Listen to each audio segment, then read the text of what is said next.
누가복음 23장 우리 32절에서 33절 그리고 39절에서 43절 우리 한 목소리로 우리 같이 읽어보겠습니다. 누가복음 23장 32절 33절 한번 시작. 또 다른 두 행악자도 사형을 받게 되어 예수님과 함께 끌려가니라. 해골이라 하는 곳에 이르러 거기서 예수님을 십자가에 못 박고 두 행악자도 그렇게 하니 하나는 우편에 하나는 좌편에 있더라. 아멘. 또 39절에서 43절 한번 시작. 달린 행악자 중 하나는 비방하여 이르되 내가 그리스도가 아니냐 너와 우리를 구원하라 하되 하나는 그 사람을 꾸짖어 이르되 내가 동일한 종죄를 받고서도 하나님을 두려워하지 아니하느냐. 우리는 우리가 행한 일에 상당한 보응을 받는 것이니 이에 당연한 걸 이 사람이 행한 것은 옳지 않은 것이 없느니라 하고 이르되 예수님이여 당신의 나라에 임하실 때 나를 기억하소서 하니 예수님께서 이르시되 내가 진실로 내게 이르노니 오늘 내가 나와 함께 낙원에 있으리라 하시니라. 아멘. 할렐루야 교회만 오면요 성령 충만해지는 느낌이 듭니다. 네. 그러시죠? 네. 틀림없습니다. 어떤 글에 보니까요 당신이 지금 그 자리에 있다는 것은 하나님의 기가 막힌 포석이다 이런 글이 있었습니다. 저는 바둑은 그렇게 잘 두는 사람이 아닙니다만 포석 시작 단계죠. 바둑 시작 단계인 포석 때부터 그르치면 그 바둑은 절대로 이길 수가 없는 거죠. 그런데 내가 지금 이 자리에 앉아 있는 것이 이를테면 하나님의 기가 막힌 포석으로 앉아 있게 되었다는 거예요. 공감하십니까? 틀림없습니다. 하나님의 특별하신 뜻이 계셔서 우리 모두를 지금 이 자리에 강권적으로 불러다 앉혀놓으신 줄로 믿으시기 바랍니다. 그러니까요 우리가 지금 이 자리에 이렇게 나와 앉아 있는 것은 우리가 받아들이건 받아들이지 않건 간에 하나님의 역사하심이고 하나님의 큰 은혜인 것입니다. 우리 모두는 하나님의 은혜가 필요한 사람들인데요 이 자리에는 우리 모두가 하나님의 이런 은혜를 누리며 살고 있는 것이 분명합니다. 오늘 본문 말씀은요 예수님께서 십자가 위에서 하신 7마디 말씀 중에 두 번째 말씀이죠. 내가 진실로 내게 이르노니 오늘 내가 나와 함께 낙원에 있으리라. 그런데요 예수님의 이 말씀은 하나님의 은혜 없이는 살 수 없는 우리 모두에게 무한한 희망과 소망을 줍니다. 왜 그렇습니까? 무한한 희망과 소망을 줍니다. 왜 그렇습니까? 잘 들어보세요. 우선 이 예수님 말씀에 의하면요 이 세상 누구라도 구원받을 수 있기 때문에 그렇습니다. 따라서 하실까요? 죄송합니다. 따라서 하십니다. 누구라도 구원받을 수 있다. 누구라도 구원받을 수 있다. 심지어 강도라고 할지라도 말이죠. 행악자라고 할지라도 말이죠. 누구든지 회개하기만 하면 구원받을 수 있는 거예요. 죄인 중에 괴수라고 할지라도 말입니다. 믿으십니까? 로마 시대 십자가형에 처해지는 사람은 가장 흉악한 죄인이죠. 그러니 십자가에 달린 두 강도와 같이 어떤 죄인이라도 죄를 회개하고 예수 그리스도께 나오기만 하면 구원받을 수 있는 거예요. 39절 이하의 말씀을 한번 다시 보시죠. 본문 39절 이하를 한번 보시죠. 달린 행악자 중 하나는 비방하여 이르되 내가 그리스도가 아니냐 너와 우리를 구원하라 하되 하나는 그 사람을 꾸짖어 이르되 내가 동일한 정죄를 받고서도 함께 십자가에 못 박혀 죽게 되고서도 말이죠. 하나님을 두려워하지 아니하느냐 우리는 우리가 행한 일에 상당한 보응을 받는 것이오니 이에 당연하거니와 이 사람이 행한 것은 옳지 않은 것이 없느니라. 자, 이 강도가 지금 회개하는 모습을 보여주고 있지 않습니까? 회개하는 모습이죠. 우리는 우리가 행한 일에 상당한 보응을 받아서 지금 십자가에 못 박아 죽는 것이다. 그러나 저 예수라는 저분은 우리는 이렇게 죽는 것이 당연하지만 저분은 행한 것이 옳지 않은 것이 없지 않느냐. 회개하는 모습이에요. 17세기 유명한 철학자 파스칼은요. 황새라는 책에서 이렇게 쓰고 있습니다. 연약하고, 잘 들어보세요. 연약하고 비참하고 욕정과 교만과 야망으로 가득 찬 나를 예수 그리스도께서 이런 모든 죄악에서 해방시키셨도다. 그러고 보면요, 우리 모두가 사실은 다 죄인들이군요. 이 세상에 예수님 위에 연약하지 않은 사람이 있습니까? 비참하지 않은 인생이 있습니까? 욕정이나 교만이나 야망이 없는 사람이 어디 있겠습니까? 과학자의 수학자고 믿음 좋은 철학자인 프랑스를 대표하는 파스칼도 이처럼 자기가 죄인이라고 고백하는데요. 성자 사도 바울은 심지어 자신이 죄인 중에 괴수라고까지 고백했는데요. 자, 이제 42절 말씀을 다시 한번 보십니다. 42절 말씀 함께 읽으십니다. 이르되 예수여 당신의 나라에 임하실 때 나를 기억하소서 하니, 이 회개하는 강도가, 행악자가 하는 예수님께 드리는 간절한 부르짖음이죠. 솔직히 말씀드리자면요, 이것은 바로 지금의 저의 심정입니다. 사실은 지금만이 아니라 저는 항상 이렇게 생각해 왔습니다. 예수여, 당신의 나라에 임하실 때에 나를 기억하소서. 저를 기억해 주시옵소서. 왜냐하면 우리의 죄악을, 그 심각성을 깨달은 사람이라면 나도 십자가에 못 박혀 죽어야 마땅한 사람이라고 고백할 수밖에 없기 때문에 그렇습니다. 그런데 예수님께서 십자가 위에서 웬일인지 내 대신 못 박혀 돌아가셨다는 거예요. 그러니 우리가 이 큰 구원을 등한히 여기서야 되겠습니까? 사실은 내가 십자가에서 저주를 받아야 했는데 말이죠. 영어로 가장 큰 욕이 갓댐이라고 하죠. 갓댐. 하나님이 저주하시기를 이란 뜻입니다. 그런데 이 갓댐이라는 욕은요, 본래 갓 비 댐드 해서 하나님이 저주받으시기를 이라는 뜻입니다. 하나님이 저주받으시다. 이게 무슨 말인가요? 생각할 수 없는 욕이죠. 근데요, 사실은 십자가 사건은 바로 하나님께서 친히 자칭해서 저주를 받으신 사건이에요. 자원해서요. 자청해서. 여러분, 하나님께서 이처럼 우리 대신 저주 받으심으로써 우리가 나음을 받고 고침을 받고 죄사함 받고 우리가 감히 구원을 받게 됐어요. 내 대신 저주를 받으셨다. 내 대신 예수님께서 대속의 죽음을 죽으신 거죠. 여러분, 이 사실이 믿어지십니까? 믿으실 수 있기를 축원합니다. 본래 구약시대에 죄 지은 사람이 죄사함을 받으려면요, 소나 양이나 염소나 이런 제물을 이끌고 성막, 광야에서는 성막으로 끌고 가고, 이제 솔로몬 왕이 성전을 지은 후에는 성전으로 이 제물을 끌고 가서 죄 지은 사람이 그 제물의 머리에 안수를 합니다. 그리고 제물의 각을 떠서 잡습니다. 이것을 죄의 전가라고 합니다.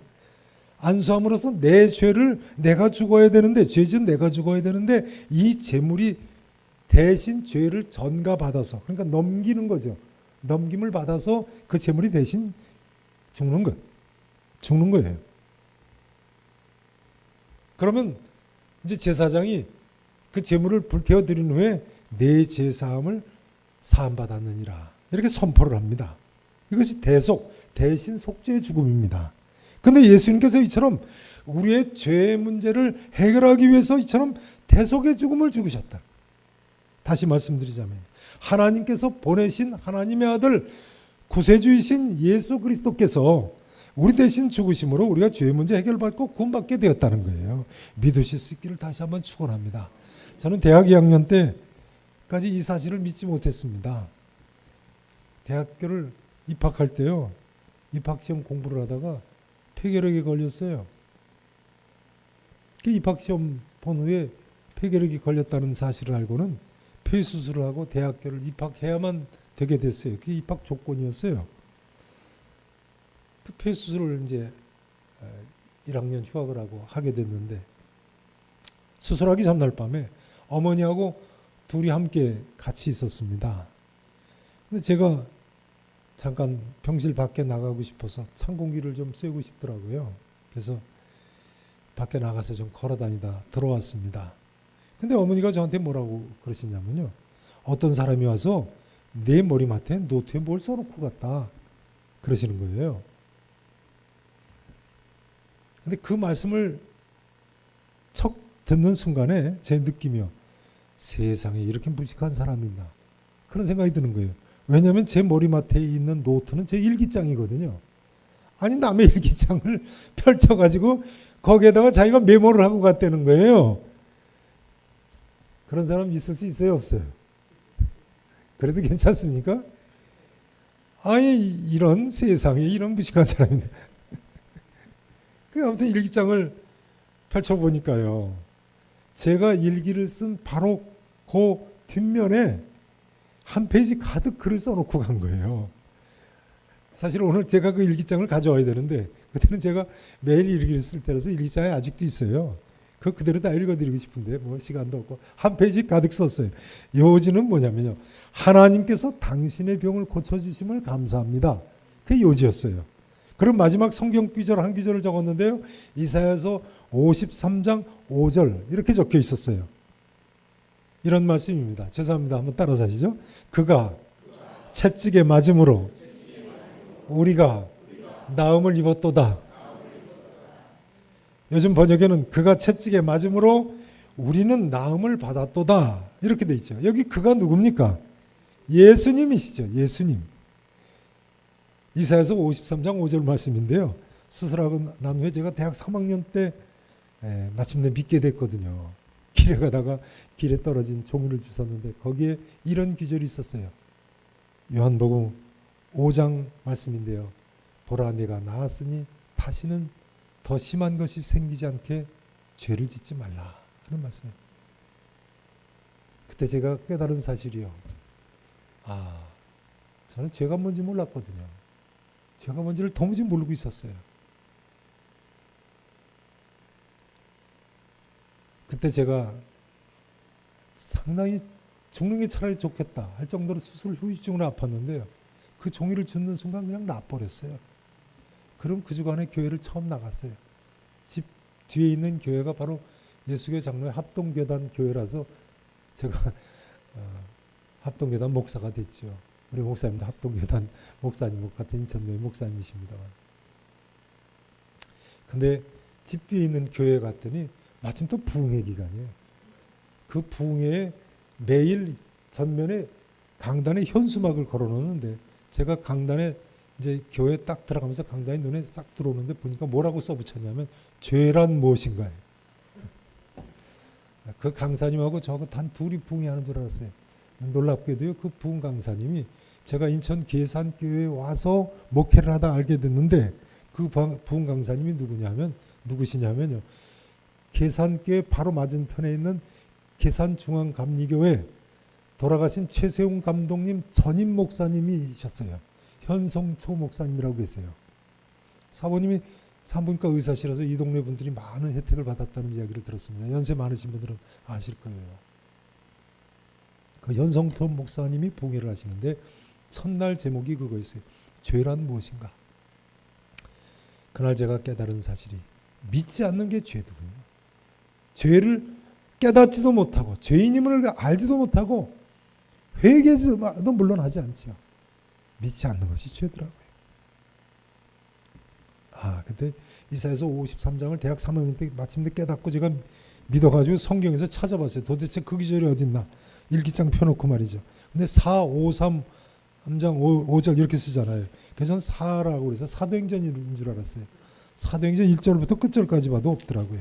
나중에 이사야서를 4라고 쓰더라고요. 그러시죠? 따라서 하실까요? 그가 예수님께서 채찍에 맞음으로 우리가 나음을 입었도다. 육신도 나음을 받을 수 있고 우리의 영혼도 고침을 받을 수 있을 줄로 믿으시기를 축원합니다. 나와서 지금 제가 50여 년 이렇게 살아있잖아요. 이 자리에 계신 모든 분들께서 예수 그리스도의 죄 사해 주심을 믿으실 수 있기를 진심으로 축원합니다. 이제 두 번째로 예수님의 이 말씀은요. 우리가 언제라도 구원받을 수 있다는 사실을 보여줍니다. 따라서 하실까요? 언제라도 구원받을 수 있다. 누구라도 구원받을 수 있다. 언제라도 구원받을 수 있다. 내가 진실로 내게 이르노니 오늘 내가 나와 함께 낙원에 있으리라. 언제요? 오늘. 언제라도 말이죠. 예수님께서 십자가에 못 박혀 죽기 직전에 사람에게 하시는 말씀이에요. 그러니까 우리는 언제라도 구원받을 수 있는 거죠. 여러분, 이 세상에 구원받게 너무 늦은 사람 있어요? 없어요? 아무도 없습니다. 하나님 나라에 들어가기 이미 늦은 사람 있어요? 없어요? 아무도 없습니다. 믿으셔야 됩니다. 구원은요, 언제건 지금이라도 말이죠. 죄를 회개하고 예수 그리스도께 나오는 사람에게 주시는 하나님의 선물입니다. 참 이상하죠. 하나님께서는 인간의 절 보세요. 이 눈이나 코나 이게 코죠 참. 코나 귀나 입이나 몸의 각 기관 중에 다 작동을 못해도 마지막 순간이 돼서 다 작동을 못해도 마지막까지 귀만은 들을 수 있게 열어놓으셨어요. 온몸이 마비돼도요 귀만은 들을 수 있게 열어놓으셨어요. 마지막 세상 떠날 때까지도 뭘 들을 수 있도록 귀를 열어놓으셨겠어요? 이 복음의 구원의 기쁜 소식을 들을 수 있도록요. 전에 저희 교회 여집사님 남편이 혼수 상태라고 하셔가지고 제가 병원으로 달려갔는데요. 성경 구절을 읽고 제가 설교를 하면서도 이분이 과연 이 말씀을 들으시는가 싶은 생각이 드는 거예요. 제가 설교 말씀을 마치니까 여집사님이 그러세요. 남편한테. 여보 들리죠? 아멘 해보세요. 그러니까 큰 소리로 아멘 이러는 거예요. 깜짝 놀랐어요. 저는 생명길 교회, 우리 같은 인천노예 동지살의 생명길 교회 있지 않습니까? 원로 목사님이신 박성환 목사님이 한 번은 그러시더라고요. 교회 여집사님 남편이 교회를 안 다니는 분이신데 부산에서 교통사고가 났다고 혼수상태가 됐다고 그래서 부산까지 달려 내려가셨답니다. 내려가니까 중환자실에 누워 계신데 여집사님은 옆에서 울고 계신데 옆에 그 아버지, 그러니까 시아버님이죠. 시아버님이 서서 며느리한테 뭐라고 그러냐면 그냥 놔둬라, 다 죽은 자식. 아버지가 그러더라는 거예요. 얼마나 속이 상했으면 그랬겠어요. 그냥 놔둬라, 다 죽은 녀석. 그 간단히 이제 예배를 드리고 나왔는데 나중에 그 남편이 기적적으로 살아났더라는 거예요. 근데 나중에 살아나서 뭐라고 그러냐면요. 그때 아버지가 하는 이야기를 들었다는 거예요. 그러면서 자기는 안 죽었다고 속으로 소리를 질렀는데 아무도 못 알아듣더라는 거예요. 참 신기하죠? 박성환 목사님 아시나요? 우리 박지민 장로님 잘 아시죠? 저는요 인천 계산교회 27년 목회하는 동안에요 교육자들한테 그랬습니다. 아무리 혼수 상태인 분이라고 해도 절대로 그분 앞에서 비관적인 얘기하지 마라. 복음만 이야기하고 긍정적으로 얘기해라. 여러분 참고하시기 바랍니다. 네. 하여간 하나님께서 우리 인생들에게 마지막까지 구원의 기쁜 소식을 듣고 믿고 구원받을 수 있는 길을 활짝 열어놓으신 것이 분명해요. 모든 사람 세상 떠나기 직전이라도 예수 그리스도께 죄를 회개하고 나오기만 하면 구원받을 수 있는 거예요. 아무리 죄인 중에 괴수와 같은 사람이라고 할지도 예수여 당신의 나라에 임하실 때 나를 생각하소서 하기만 하면 구원받을 수 있을 줄로 믿으시기 바랍니다. 이건 영원한 진리입니다. 누구라도 언제라도 지금이라도 말입니다. 회개하기만 하면 구원받아요. 신약성경 요한계시록 말씀을 보세요. 마지막에 그 무시무시한 최후의 심판 순간까지도요. 하나님께서는 그들이 회개하지 않았더라. 그들이 회개하지 않았더라. 그들이 회개하지 않았더라. 그들이 과연 회개하는 거에 관심을 가지고 계신 거예요. 인간들이 과연 회개하느냐? 하나님의 관심은 거기에 있는 거예요. 그런데도 불구하고 인간들이 자기들의 죄를 끝까지 회개하지 않아서 문제인 거예요. 세상에 종말이 임한다고 해도 회개하고 돌이키기만 하면 되는데 말이죠. 마태복음 27장 41절 이하에 오늘 본문과 같은 내용이 기록된 부분을 보시면요. 십자가 이때 함께 못 박힌 이 두 강도 중에 이 회개한 사람 말이죠. 둘 다 처음에는 예수님한테 내가 하나님 아들이거든 자기를 구원하고 십자가에서 내려오라고 희롱하고 욕했다고 나와 있어요. 근데 웬일인지 이 사람이 벼랑간 마지막 순간에 회개를 한 거예요. 그러니까 여러분, 이 세상 이 강도처럼요, 마지막 순간까지도 구원의 문이 열려 있는 거예요. 구원받기에 너무 늦은 사람 이 세상에 아무도 없는 거예요. 그러니까 여러분, 우리가 어떤 사람 전도하는 걸 절대로 뭐 하면 안 되겠어요? 포기하면 안 되세요. 우리 남편은 안 돼. 우리 아버지는 안 돼. 세상 사람 다 믿어도 저 친구는 안 돼. 아닙니다. 하나님께 끝까지 하나님께서 포기하지 않으시는데, 이제 이 질문을 드리지 않을 수 없습니다. 혹시 내 주변에 아직까지도 예수님을 알지 못하고 계신 분이 계십니까? 아니 혹시 이 자리에라도 아직도 난 예수님이 누군지 알지 못하겠다 하시는 분이 계십니까? 아직도 예수님께서요, 우리 모두에게 구원의 문을 활짝 열어놓고 계신 줄로 믿으시기를 축원합니다. 다 예수여, 당신의 나라에 임하실 때에 나를 생각하소서 매달리기만 하면 될 줄로 믿으시기를 축원합니다. 오늘 본문 사건이 보여주는 구원에 관한 세 번째 진리는요,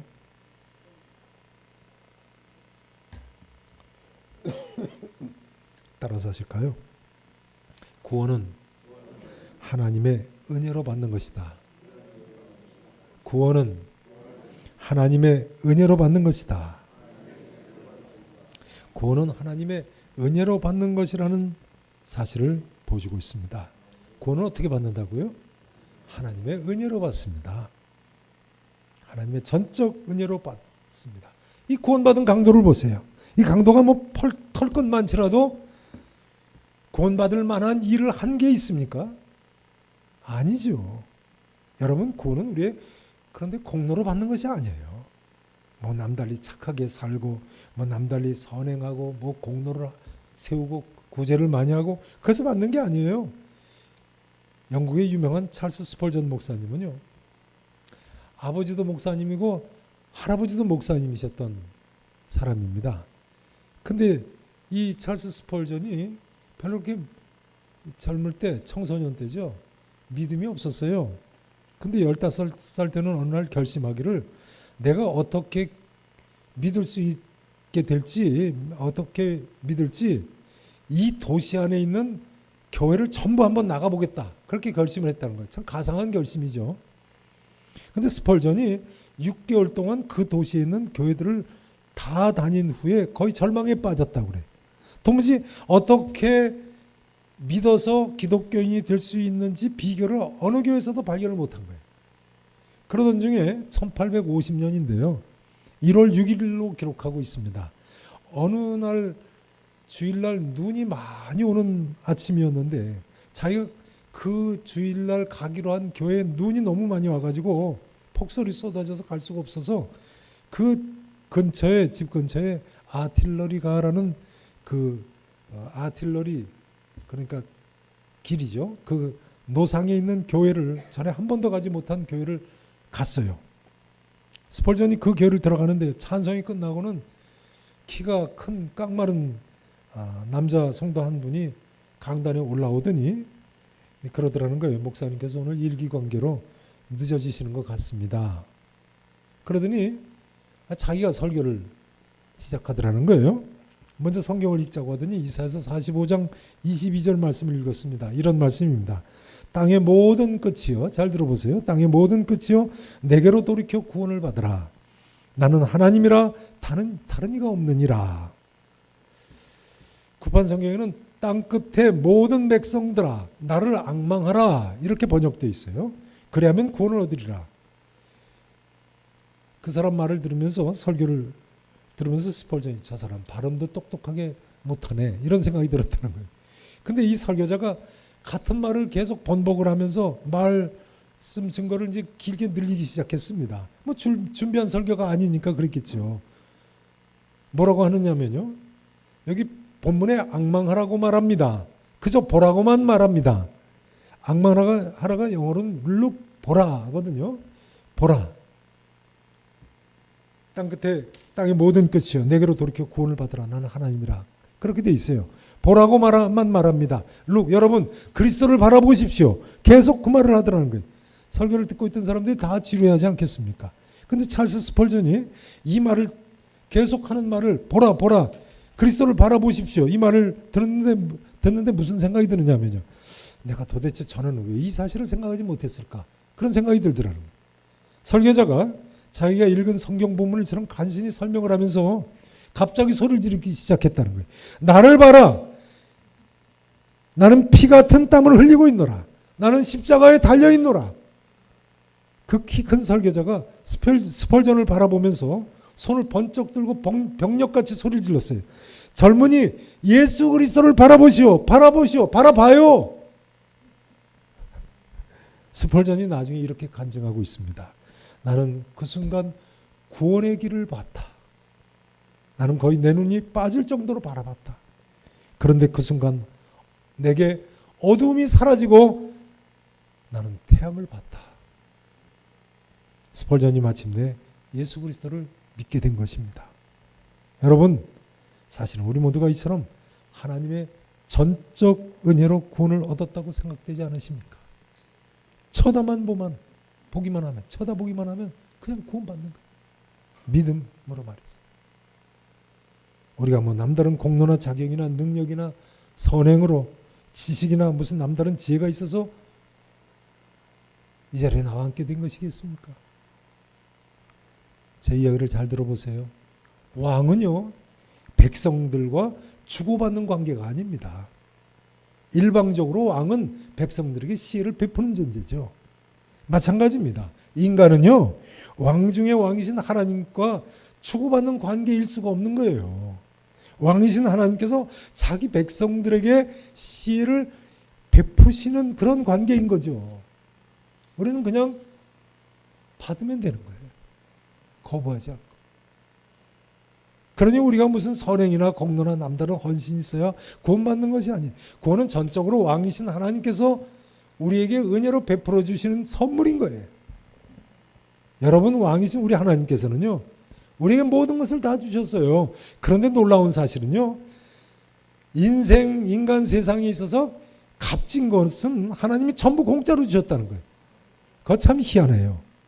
저 바깥에 들어오는 저 밝은 햇빛, 하나님이 우리한테 그냥 공짜로 주셨잖아요. 돈 받고 햇빛 받는 사람이 있어요? 바깥에 맑은 공기. 우리 할렐루야 교회 참 좋아요. 2층에 있어서. 맑은 햇빛과 공기를 언제든지 원하면 받아들일 수 있는데, 저 맑은 공기 누가 주셨어요? 누가 거저 주셨어요? 하나님이요. 이제 장마가 또 오늘 몇 시부터 시작된다고요? 3시부터 시작된대요. 참, 오늘 전도 집회 마치고 식사 마치시고 자, 장마 시작되는 모양이에요. 그 하늘에서 내리는 비 누가 주셨어요? 누가 주셨어요? 거저 주셨잖아요. 거저. 비가 내려야지 이렇게 식물도 자라고 꽃도 피고, 하나님이 다 거저 주셨어요. 그 귀한 비. 이번 남북도 대화제 때 보니까 경상북도 의성에 비 1mm 내렸다는 거예요. 그런데 그 도 전체 우리나라 다 타는 줄 알았더니 불을 끌 수 있더라고요. 모든 인간은요, 하나님이 도와주셔야지만 살 수 있어요. 우리 하나님께서는요, 파란 하늘도 주시고 푸른 나무도 주시고 이렇게 이쁜 풀과 꽃, 과학자들이 그러는데요, 만일 하늘이 파란색이 아니고 노란색이면 모든 사람이 다 미쳐버린답니다. 눈앞이 노래가지고. 흙이나 바위나 맑은 물은 또 얼마나 신기해요. 저희 집사람은요, 설거지할 때마다 물을 주신 하나님을 찬양하는데요, 그 물이 없으면 그 지저분한 거 어떻게 다 해결하겠어요? 사실 그 정도가 아니죠. 우리의 생명 누가 값없이 주셨어요? 하나님이 주셨어요. 우리의 가정 누가 주셨어요? 하나님이 주셨어요. 우리의 자녀들 누가 주셨어요? 하나님이 다 거저 주셨어요. 솔로몬 왕이 시편 127편 고백한 것처럼 자식들은 여호와의 기업이여 태의 열매는 그의 상급 아닙니까? 그러니까 자녀들이 좀 속색여도 감사하시면서 키우시기 바랍니다. 감사하셔야 돼요. 하나님이 주신 선물인데요. 우리가 이처럼 온갖 귀한 거 다 공짜로 거저주시는 하나님께서 천하보다 이렇게 이 모든 걸 다 주셨는데 천하보다도 더 귀한 우리 영혼, 하나님이 영혼 구원 공짜로 주실까요? 아니면 돈 받고 주실까요? 천하보다도 더 귀한 영혼, 우리에게 구원을 주시는데 공짜로 주시겠죠. 그러니 이 세상 모든 사람에게는 예수 그리스도가 필요한 것입니다. 그 사람이 어떤 사람이든 예수 그리스도의 구원하심이 필요 없는 사람은 이 세상에 아무도 없습니다. 제 아무리 가진 것 많고 건강하고 힘이 세고 권력 있고 돈을 많이 닦았다고 해도 난처를 해도요. 스스로 구원할 수 있는 사람 있어요? 없어요? 없어요. 석가모니도 설산하셔서 돌아가셨답니다.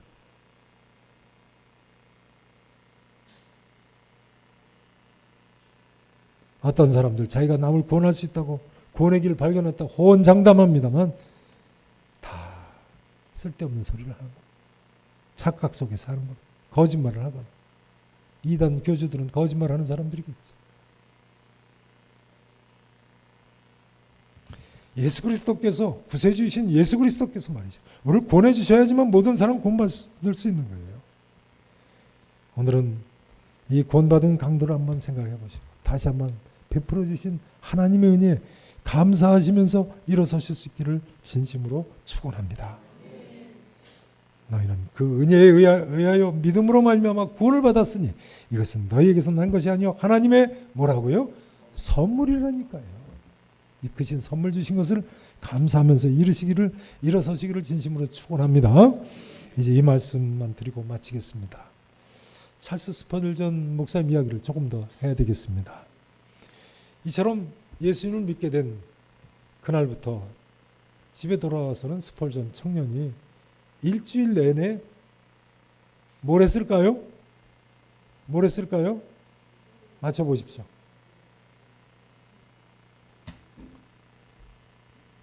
아니면 틀려도 좋으니까 한번 맞춰보세요. 예수님만 바라보셨어요. 네, 또 다른 분이요. 전도지를 돌렸답니다. 일주일 내내 전도지를 돌렸답니다.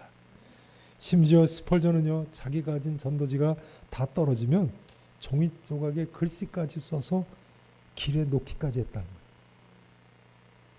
누군가 그 글을 주워 읽고 예수님 믿게 되기를 바라서 말이죠. 우리도 회개하고 또 우리 주위에 있는 아직도 하나님의 이 크신 은혜와 사랑을 알지 못하는 사람들을 위해서 이 기쁜 소식을 전해야 되겠습니다. 이렇게 열정적으로 복음을 전하던 스펄전 목사님은요, 오늘날까지 사도 바울 일의 가장 위대한 설교자라고 불리는 사람이 됐어요. 사도 바울 일의 가장 위대한 설교자다.